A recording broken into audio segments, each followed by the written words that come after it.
اعوذ باللہ من الشیطان الرجیم بسم اللہ الرحمن الرحیم۔ السلام علیکم ناظرین، میں سیدہ آج میں آپ کو رمضان کی خاص دعاؤں کے بارے میں بتاؤں گی، جس میں رمضان کے پہلے تاریخ سے آخری تاریخ تک کیا کیا پڑھتے ہیں اور کون سی دعا پڑھنی ہے۔ اس سے پہلے ہمیں یہ جاننا ضروری ہے کہ رمضان جیسے عظیم مہینے میں ہم زیادہ سے زیادہ ثواب کیسے حاصل کریں۔ رمضان شریف کا مہینہ سب مہینوں سے افضل و اعلیٰ ہے، اسی واسطے اس مہینے میں امت مرحومہ پر روزے فرض ہوئے۔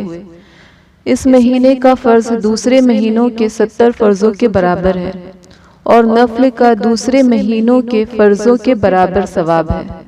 رمضان المبارک کا پہلا عشرہ رحمت کا ہے، لہٰذا پہلے روزے سے 10ویں روزے تک اس دعا کو کثرت سے پڑھیں۔ اللہم ارحمنا یا ارحم الراحمین۔ رمضان المبارک کا دوسرا عشرہ مغفرت کا ہے، لہٰذا 11ویں روزے سے 20ویں روزے تک یہ دعا پڑھیں۔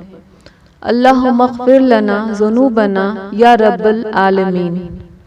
رمضان المبارک کا تیسرا عشرہ جہنم سے آزادی کا ہے، لہٰذا 21ویں روزے سے آخری روزے تک اس دعا کو پڑھیں۔